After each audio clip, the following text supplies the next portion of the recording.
बहुत समय पहले एक छोटे से गांव में दो दोस्त रहते थे, रामू और श्यामू। दोनों साथ बड़े हुए, लेकिन उनकी सोच एकदम अलग थी। रामू शांत, ईमानदार और मेहनती था। उसके पिता बचपन में ही गुजर गए थे, इसलिए उसने बहुत कम उम्र से ही खेतों में काम करना शुरू कर दिया। वह दूसरों की मदद करता, सच्चाई से जीता और हर हाल में मेहनत करता। वहीं श्यामू तेज तर्रार और चालाक था। उसका सपना था जल्द से जल्द अमीर बनना। वह अक्सर कहता, ईमानदारी से सिर्फ पेट भरा जा सकता है, खजाना नहीं। समय बीतता गया। रामू ने अपने छोटे से खेत को प्यार और मेहनत से सींचा। गांव वाले उसकी इज्जत करते थे। दूसरी ओर श्यामू शहर चला गया। वहां उसने व्यापार शुरू किया, लेकिन गलत तरीकों से, धोखाधड़ी, झूठे दस्तावेज और छलकपट से। कुछ वर्षों बाद श्यामू बड़ी गाड़ी और नौकरों के साथ गांव लौटा। सब उसकी चमक धमक देखकर प्रभावित हुए। उसने रामू से कहा, देख भाई, तू अब भी मिट्टी में लिपटा है और मैं आसमान में उड़ रहा हूं। रामू मुस्कुराया और बोला, हम जो बोते हैं वही काटते हैं। वक्त आने दो, कर्म खुद बोलेगा। लेकिन किस्मत हर किसी को उसकी असली जगह दिखाती है। कुछ समय बाद श्यामू के सारे काले कारनामे उजागर हो गए। टैक्स चोरी, कानूनी झंझटें और धोखा, सबका नतीजा उसे भुगतना पड़ा। जो लोग उसकी तारीफ करते थे, उन्होंने मुंह मोड़ लिया। वह टूटकर गांव लौट आया, अकेला और शर्मिंदा। रामू ने न उससे कोई सवाल किया, न ताना मारा। उसने श्यामू को अपने घर में शरण दी, खाना दिया और कहा, गलतियां इंसान से होती हैं, लेकिन जो उन्हें सुधार ले वही असली इंसान होता है। श्यामू की आंखें भर आईं। उसी दिन से उसने अपनी जिंदगी बदलने की कसम खा ली। अब वह रामू के साथ खेतों में काम करता और गांव के बच्चों को पढ़ाता। उसकी नीयत बदल चुकी थी। उसने अपने पुराने पाप धोने शुरू कर दिए थे, कर्म की राह पकड़ ली थी। कुछ समय बाद श्यामू ने एक स्कूल खोला, कर्म पथ विद्यालय। वहां गरीब बच्चों को मुफ्त शिक्षा दी जाती थी। रामू अब बूढ़ा हो चुका था, लेकिन हर दिन स्कूल आता और बच्चों को सच्चाई और कर्म की कहानियां सुनाता। गांव में बदलाव आने लगा। लोग अब सच्चाई की कदर करने लगे थे।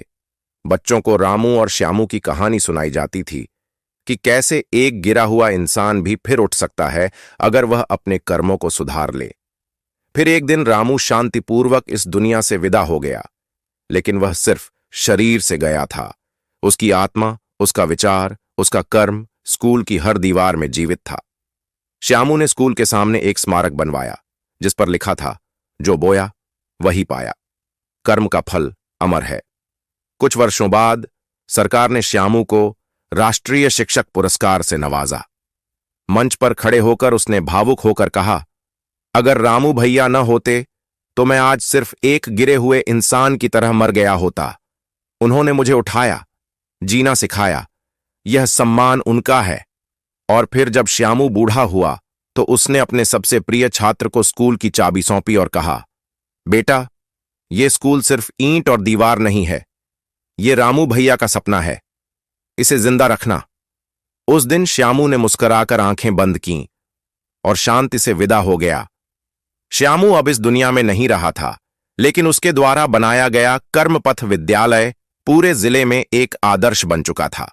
गांव का वो छात्र जिसे श्यामू ने स्कूल की चाबी सौंपी थी, उसका नाम था अनिकेत। अनिकेत एक ईमानदार और समझदार नौजवान था। उसने बचपन से रामू और श्यामू की कहानी सुनी थी। स्कूल उसकी जिंदगी था, उसका सपना, उसका संकल्प। हर सुबह स्कूल की प्रार्थना में बच्चे रामू भैया के शब्द दोहराते, अच्छे कर्म करो, फल की चिंता मत करो। एक दिन गांव में एक बड़ा बिल्डर आया, विक्रम सेठी। वह गांव में एक बड़ा प्रोजेक्ट बनाना चाहता था। एक रिसोर्ट और मॉल का सपना दिखा रहा था। उसकी योजना थी स्कूल की जमीन खरीदना। विक्रम ने अनिकेत से कहा, देखो, ये स्कूल अब पुराना हो गया है। इसकी जगह अगर मॉल बन जाए तो गांव की किस्मत बदल जाएगी। हम नया स्कूल कहीं और बना देंगे। अनिकेत चौंका।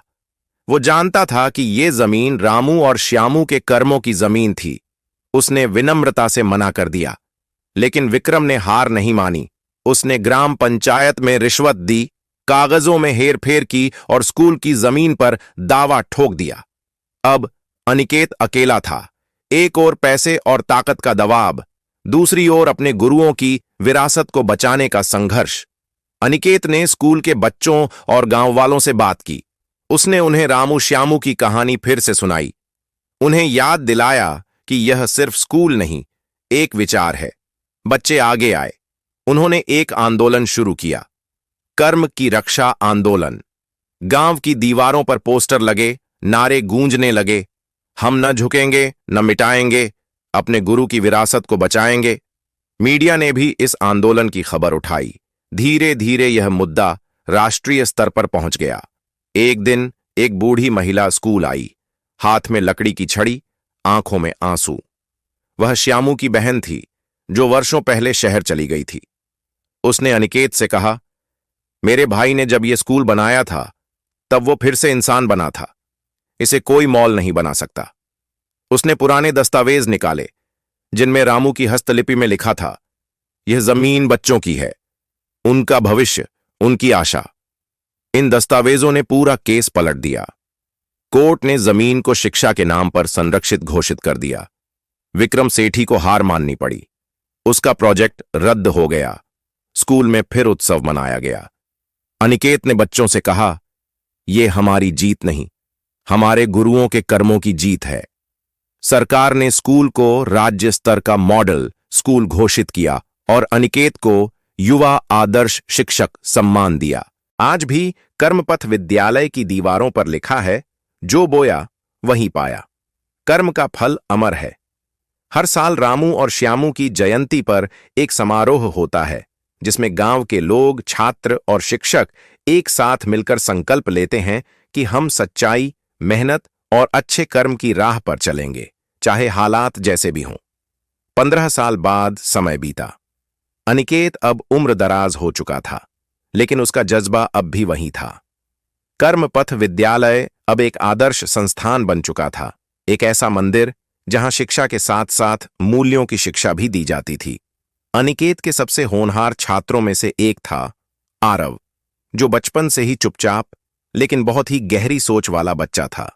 उसकी आंखों में कुछ कर गुजरने की चमक थी, लेकिन दिल में कई सवाल भी।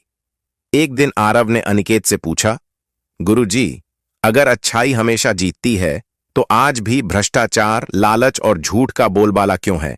क्या आज की दुनिया में सच्चाई सिर्फ किताबों तक सीमित नहीं रह गई? अनिकेत मुस्कुराया और कहा, बेटा, दुनिया तेज जरूर हो गई है, लेकिन सत्य का वजन आज भी उतना ही भारी है। तुम्हें वो बदलने की नहीं, उसमें रोशनी बनने की जरूरत है। समय ने फिर एक परीक्षा ली।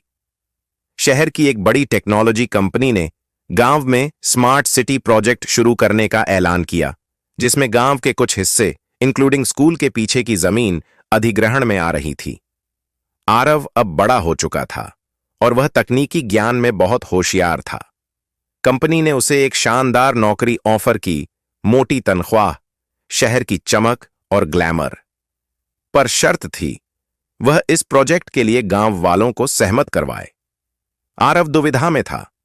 एक ओर उसका सपना था टेक्नोलॉजी में कुछ बड़ा करने का, दूसरी ओर वही जमीन थी जहां उसने रामू श्यामू की कहानियां सुनी थीं। अनिकेत से सीखा था कि कर्म क्या होते हैं। उस रात वह कर्मपथ विद्यालय के पुस्तकालय में गया। वहां उसे एक पुरानी डायरी मिली, श्यामू की। हम गिर सकते हैं, लेकिन अगर वापस उठने की चाह हो तो हमारी हार भी हमें शिक्षा दे जाती है। कभी अपने जमीर से बड़ा सौदा मत करना। वो शब्द आरव के दिल में उतर गए। अगली सुबह आरव कंपनी के सामने खड़ा हुआ और कहा, मैं आपके प्रोजेक्ट के खिलाफ नहीं, लेकिन अपनी जमीन और आत्मा का सौदा नहीं कर सकता।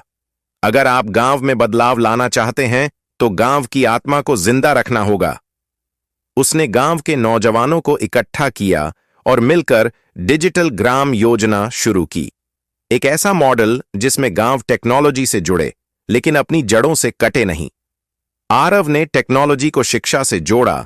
गांव में एक digital library, e learning centre और इंक्यूबेशन लैब बनाई। कंपनी को भी समझ आ गया कि सच्चा बदलाव वहीं टिकता है जहां जमीन और जमीर दोनों साथ चलते हैं।